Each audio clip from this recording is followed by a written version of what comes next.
Jadi secara tampilan, secara visual saya awalnya memang saya buat clear dulu. Clearnya maksudnya tanpa indikator atau tanpa alat bantu lainnya kecuali stochastic oscillator ini di bawah karena beda Windows ya. Di atas ini Windows untuk grafik, di bawah ini untuk oscillator. Oscillator yang saya butuhkan hanya satu saja. Hanya stochastic oscillator yang berbasis 1433. 533 juga boleh saja, tidak apa-apa, kan itu karakter. 533 itu lebih agresif, 1433 lebih konservatif. Jika kita tradingnya itu di H4 atau swing trade, kita lebih baiknya ya, saya nggak bisa posisi yang cocok itu bagus di 1433, tidak juga, tergantung dari karakter. Ya kembali, kita lihat di sini bahwa selalu saya melihat di D1, D1-nya seperti apa terhadap pergerakan pasar, entah itu harga minyak, entah itu harga forex, ya. Di D1, di Aussie masih kita ya.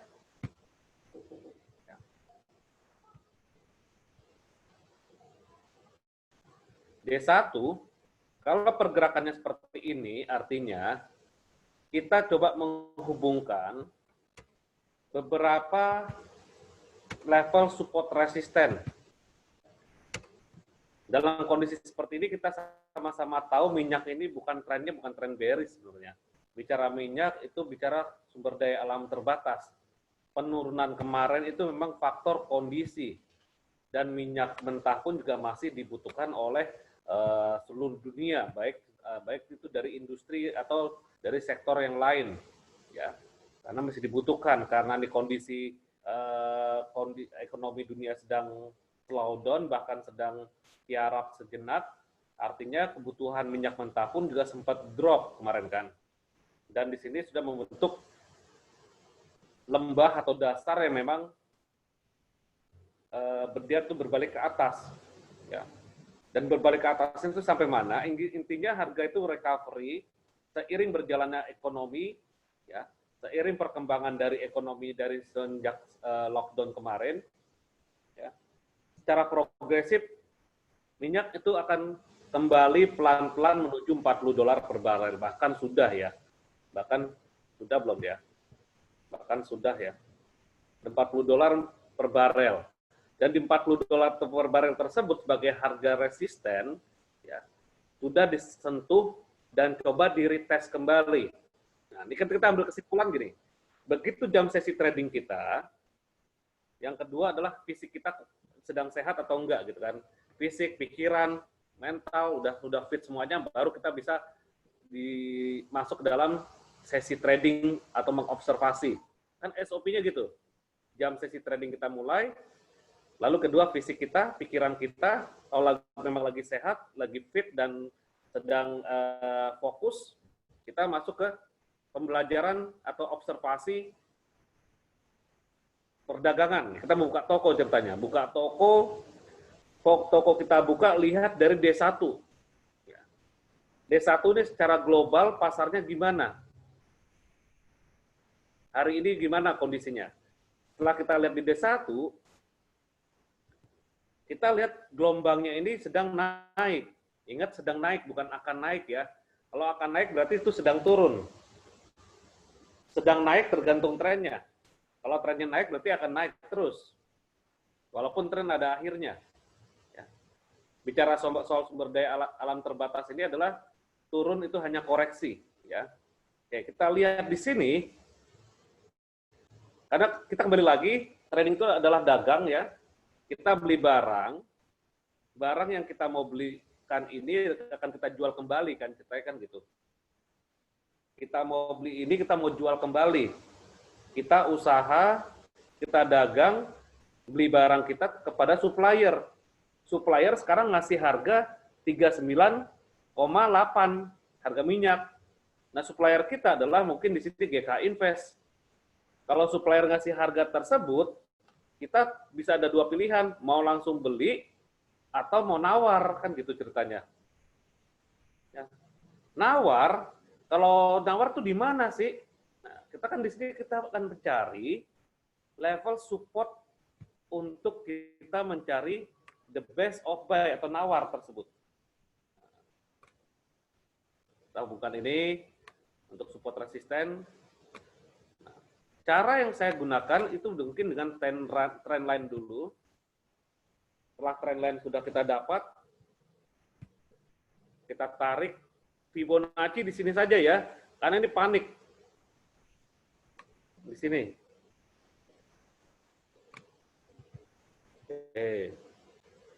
23,6% di harga 3415. Kalau kita tarik satu rally ke atas nih. 38,2% ada di $29 per barel. Ini jauh memang sih, jauh. Tapi nggak ada yang nggak mungkin kalau memang kondisi seperti ini. Ya. Dan sampai 50% saja itu $25 per barel. Artinya kan kita lihat bahwa pergerakan gelombang ini sedang naik dan kita anggap di sini sebagai puncaknya. Oke, sebagai bottom untuk kita tradingnya day trade, mungkin kita hubungkan yang ini saja dulu untuk tingkat awal. Hubungkan ini dulu untuk kita zona trading, day trade. Zona trading harian. Ya. Birunya saya coba, ini deh.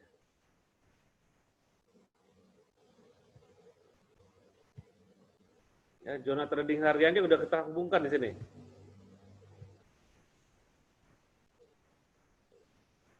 Nah, ini baru kebaca nih Pak Adrianus. Pak, tarik rally sebaiknya jauh apa ya? Takutnya kependekan untuk kejauhan. Oke. Pertama kita lihat, kita observasi dulu ya. Trading itu nggak langsung debak-debuk langsung buka MetaTrader langsung entry, enggak. Jadi kita observasi dulu di D1 kondisi seperti apa, medannya seperti apa, tarik satu rally yang terjauh mungkin, di D1, rally di D1, kebetulan minyak dari sini.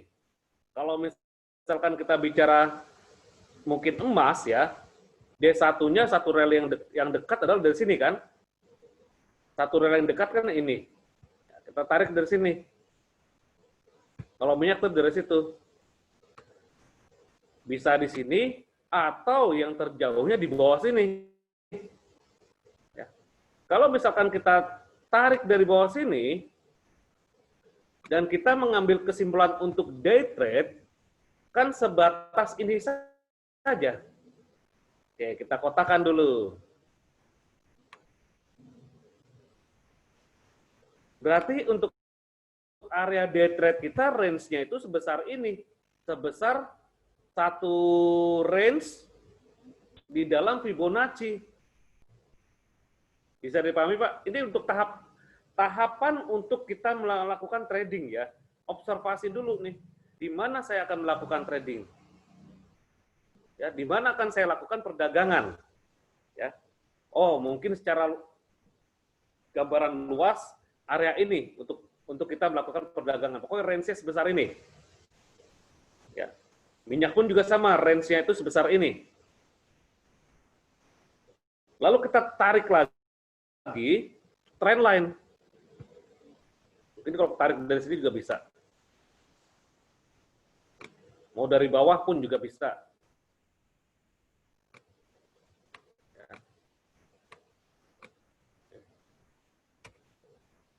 Dari bawah sini juga bisa.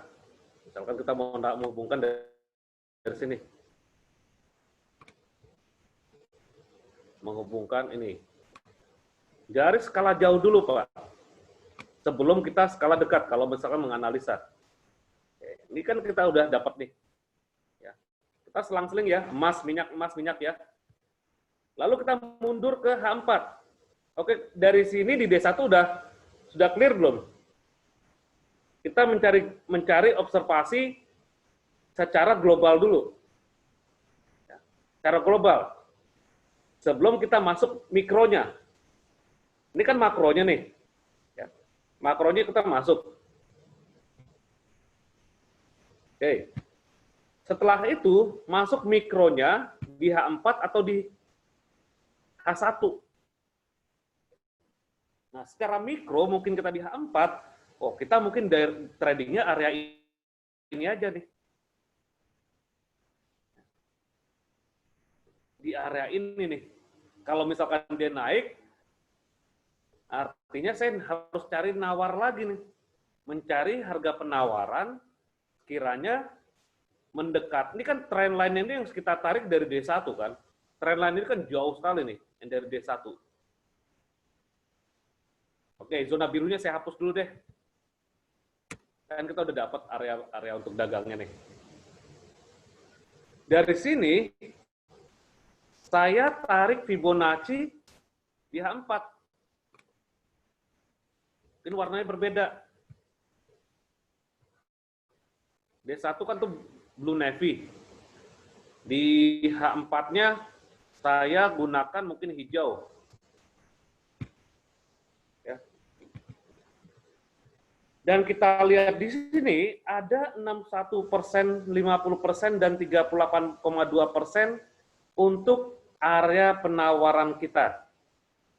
Saya ulang lagi, begitu kita masuk ke mikronya, di H4 atau di H1, ya, kita mencari area penawaran pada area yang kita zoom lagi di H1, di D1 tadi, area blue area tadi ya, kebetulan di blue area. Nah di blue area itu kan area sini nih, 23% ke 100%, ke 0%, sorry. Nah di blue area ini, kita tarik lagi satu rally, ini kan terjadi konsolidasi, dan dia drop. Dan mulai dari sini. Satu rally dari sini ke atas. Dengan menghubungkan satu rally Fibonacci. Kalau rally-nya naik berarti dari bawah ke atas ya. Satu swing. Dari swing low ke swing high. Ini swing low, ini swing high. Ini swing high. Ini swing high, tetapi high yang topnya di sini sementara ini. Untuk emas. Lalu kita ingin mencari penawaran. Nawar kita di mana sih? Oke, kan area untuk Fibonacci major kan 38,2, 50, dan 61%. Walaupun 76,4% itu boleh. Kita cari yang memang di area ini ada hambatan-hambatan lainnya. Karena kita kan mau buy. Kok nggak mau sell sih coach? Ya enggak lah, trennya lagi naik, kenapa harus sell? Kan? Ini prinsip sih sebenarnya. Ya. Dalam history tradingan saya tuh nggak ada sell emas ya. Bisa lihat di apa namanya jurnal trading saya pakai dengan yang Google Sheet ya, pakai Excel itu. Nggak ada sell emas. Saya selalu buy emas. Karena trennya naik, tapi buy-nya itu saat dia koreksi, saat dia turun. Bukannya saya nggak mau, prinsip. Dan harus hati-hati. Anda mau sell silahkan, yang penting stop loss-nya di atas ini. Tetapi saya menunggu di mana gelombang arusnya itu akan turun, dan dia akan pullback atas lagi. Nah, di sini kita lihat, di 61,8%, ini sadis nawar di sini sih. Harga di 1732 ini ada area demand. Nah, kan ada area demand nih.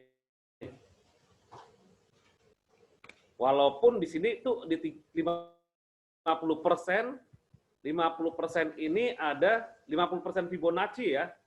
Ada history, resisten, become support. Di 61,8% bersamaan dengan 76,6%, di sini ada trend line juga yang kita tarik dari bawah. Nah, tarikan D1 kan tadi. Ini D1 ini nih. Tarikannya ini ke atas kan. Ternyata kita lihat di H4 di mikronya bahwa di area ini ada suatu trend line yang melintas. Trend line ini berfungsi sebagai support. Area demand berfungsi sebagai support. 61,8 berfungsi sebagai support. Apalagi? Udah 3 tuh penjaganya. Mau cari apa lagi coba? Coba dengan MA 200 deh.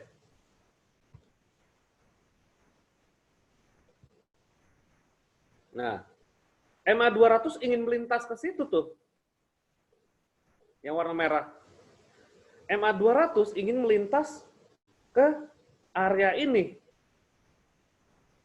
Artinya kalau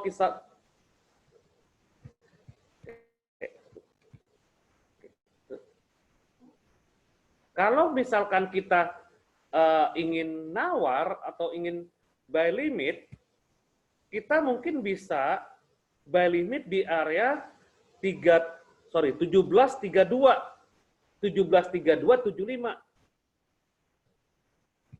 Nah, kalau mau ikut nggak apa-apa nih.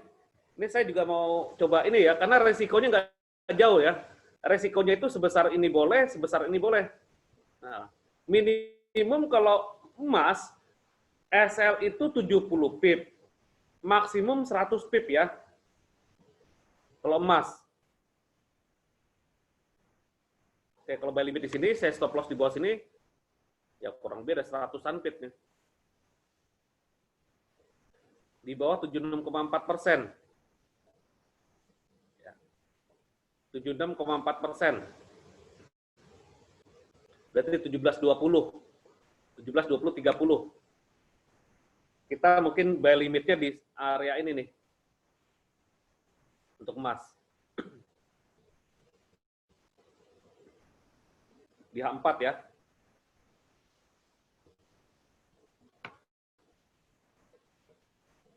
Coba saya buy limit ya. Sebelum saya mulai lanjut lagi, kira-kira paham nggak nih? Satu persepsi belum nih? Mohon responnya. Saya kan udah dapat area nih, area untuk belanja. Di mana area belanja ini, di blue area tadi, ya, di blue area saya nawar lagi. Dari satu rally ini saya tarik. Saya nawar seafgan mungkin, maksudnya sadis ya. Seafgan mungkin di 61,8%, karena di sini ada demand, dan di sini ada trend line, dan ditambah lagi nih, MA 200 mau melintas. Mendukung saya untuk saya belanja. Kemungkinan besar ya, di sini ada diskon yang memang kesempatan untuk beli. Karena kita range-nya emas itu mungkin sebesar ini. Untuk skala H4.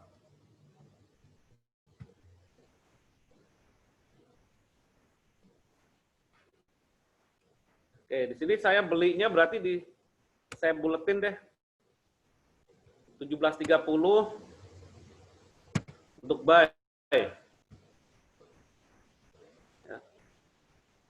Stop loss-nya last swing low ini nih. Ini ada low, ini ada low. Saya ambil sini dulu yang terdekat. Berarti di 1716 ya, bikin bulat. Bikin angka bulat ya. Stop loss-nya itu di 1716.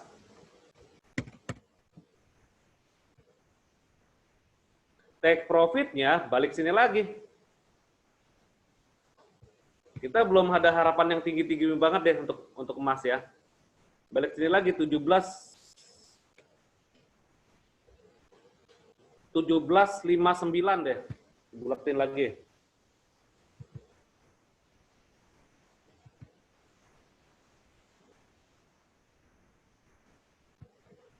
$17.59. Oke. Dengan begini, kita sudah punya satu bisnis proposal atau trading plan untuk belanja emas. Ya. Saya punya perencanaan beli emas itu di area tersebut ya. Di area 1730, stop loss-nya itu di area 1716. Take profit-nya 1759. 1759, Pak. Nah, ini untuk day trade, Pak ya. 1759.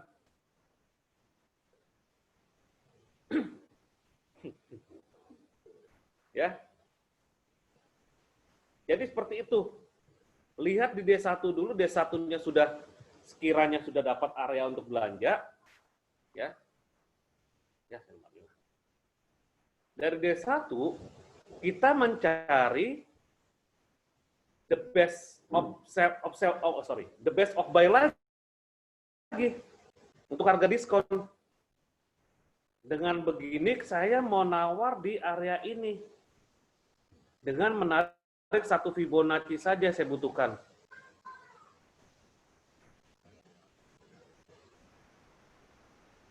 Fibonacci D1 udah nggak kita perlukan lagi, hanya untuk mencari range area. Sekiranya kalau misalkan di D1 ini ada beberapa hambatan lagi, silakan. Ya. Misalkan kita mau nawar lagi di bawah lagi, silakan. Narik ininya dari sini.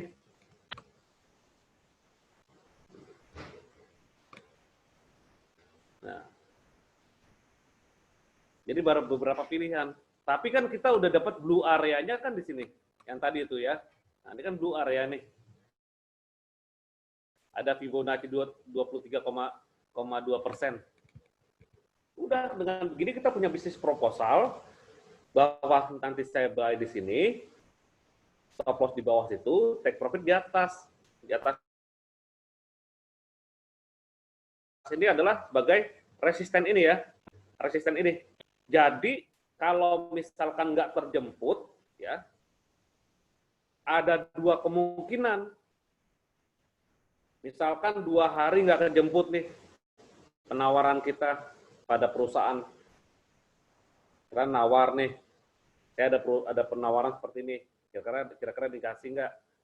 Kalau nggak dikasih 2 hari, ada dua tindakan ya, bukan dua kemungkinan. 2 tindakan yang akan kita lakukan. Tindakan pertama bisa kita cancel. Tindakan kedua bisa kita recalculate atau kalkulasi ulang. Ini untuk melatih Anda supaya Anda tidak greedy. Karena kita sama-sama tahu ya, saya ulang lagi nih, karena butuh trading hati-hati. Aduh, ini harus buka ini ya. Bisa nggak sebentar ya? Mudah-mudahan nggak ada masalah. Karena tadi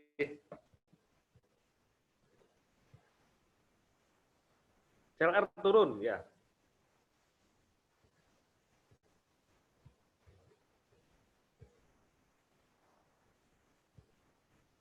Oke. Kan udah dapat blue area nih Pak ya. Blue area-nya sudah dapat, kita tinggal break ke bawah mikronya. Mau di H1 atau di H4, bebas-bebas aja.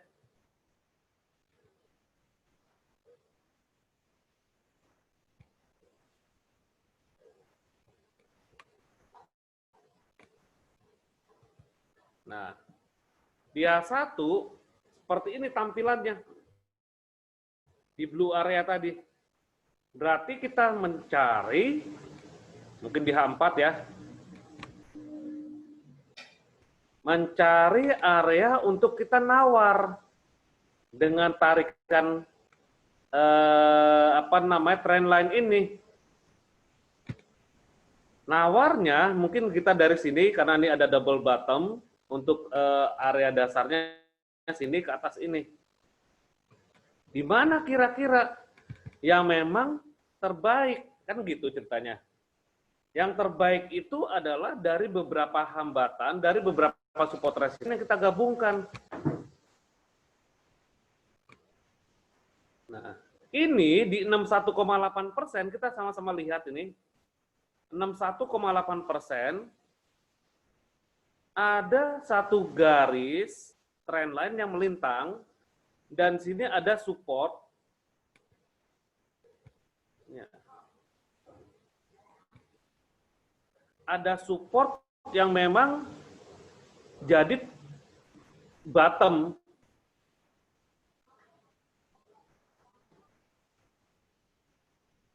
Jadi kalau kita mau beli nawar itu mungkin di sini bisa jadi pilihan nih. Bisa jadi pilihan. Di sini ada demand. Di sini ada area yang memang jadi patokan. Ini kan tadinya kan resisten ya, dia jebol ya. Ini kan ceritanya di 61,8% ini terjadi neckline sejarahnya, neckline dari double bottom, dan ini support become resistant. Sekarang jadi support lagi 37,12. 37,12. Jadi kalau misalkan Anda lihat di sini, sesabar mungkin nunggulah di area ini. Nah, saya hapus dulu deh ini blue areanya. Kan kita udah dapat blue areanya nih. Udah dapat blue area, trading di H4. Nah, ini kan ini tarikan Fibonacci yang panjang ini adalah D1. Yang kita tarik satu rally di sini ke atas, tarik Fibonacci dari satu rally ya. Kalau naik itu dari swing low ini ke swing high, kalau turun swing high ke swing low. Tapi ini kalau trennya naik dari swing low ke swing high. Artinya kalau kita mau beli itu di area ini atau di diskon lagi di sini nggak masalah. Tetapi di sini ini adalah sebagai resisten become support, dan ini ada demand. Nah, demand area 61,8%, stop loss-nya mungkin di bawah sini. Coba stop loss kira-kira berapa dolar kalau ke bawah nih. Kalau saya buy limit di sini di 17.15, stop loss-nya itu kurang lebih 126 poin. Kalau minyak ya berarti 126 dolar. Karena di H4. Take profit-nya back to resisten. Jadi antara stop loss dan take profit bisa 1:2. Begitupun juga emas tadi ya. Stop loss 1 banding kurang lebih 2 nih, stop loss pertama. Pokoknya target TP itu, ya TP itu kita bisa 1:2 antara risk dan reward ratio, atau kita bisa lakukan untuk 1:1 antara risk dan reward, atau kita bisa lakukan taking profit minimum break even point. Nah itu aja. Exit dalam kondisi penyelamatan. Exit dalam kondisi stop loss ya swing low dan swing high. Swing low itu di area swing ini kasih spare ya. Jangan harga terendah ini ada spread, ingat. Takutnya nyentuh ini aja kena spread bahaya. Dan kalau misalkan kita sell swing high atas ini dikasih di atasnya, karena spread itu bisa terjadi, dan hati-hati adanya slippage broker dimanapun juga, apalagi yang tipe hybrid itu ada slippage. Ya, jadi kita harus benar-benar aware untuk kita melakukan pemasangan atau penginputan stop loss dan take profit. Ya, kembali ke minyak tadi, di area ini kita beli, stop loss-nya itu kita buy-nya di area 61,8%, di sini ada support become resistant. Kalau mau nawar lagi beli sadis ya di sini juga nggak apa-apa. Dikhawatirkan kan gini, dikhawatirkan dia spike ke bawah sini, lalu dorong ke atas.